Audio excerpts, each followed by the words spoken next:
so what is this tool?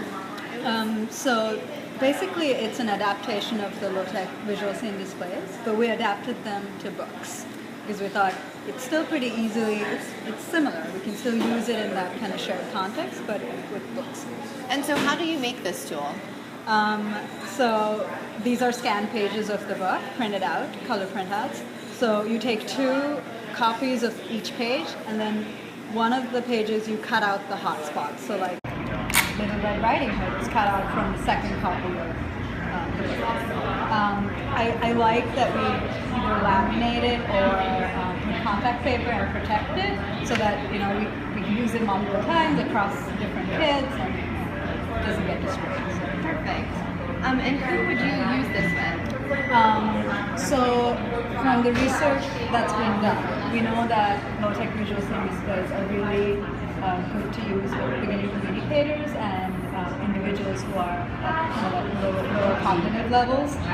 But I think the books are pretty useful across the board with any of our kids. I really love that they can interact with the book, they can pull the hotspots off, they can point to it, we can make the hotspots move, like Little Red Riding Hood is walking to her grandmother's house, and things like that, which I think across the board is useful for anyone, not just the beginning communicators, but for any of our kids who have developmental disabilities or kids with complex communication needs.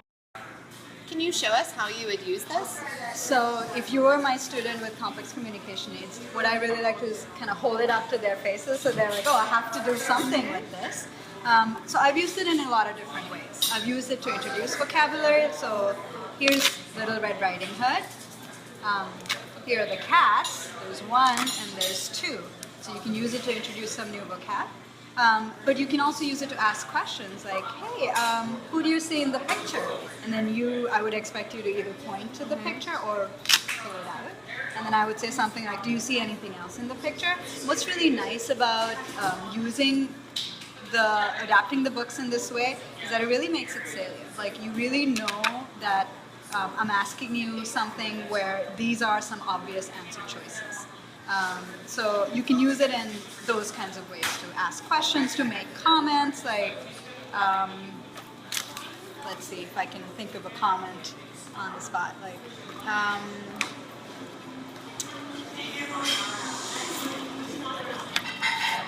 ooh, scary, some things like that. So that's very neat. So how else are you using the low-tech visual scenes? So this is how we adapted it to books, but with our kids with complex communication needs, I'm actually using the low-tech visual scene displays as a communication tool for them. So I have pictures of usually the child and his or her communication partner, and we have salient things in those pictures cut out as hotspots. So they could be, and it's play-based, so we've used it with play and then also with songs. So if we're singing Old MacDonald, we might have the child holding pig, and there could be a hotspot around the pig, and if the child points or pulls off the hotspot of the pig, we could sing the verse related to the pig.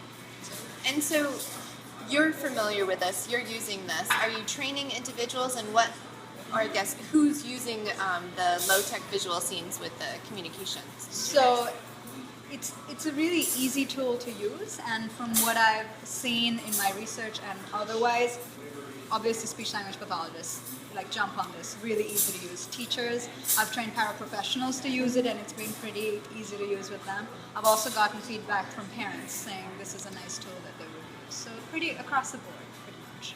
Perfect. Thank you.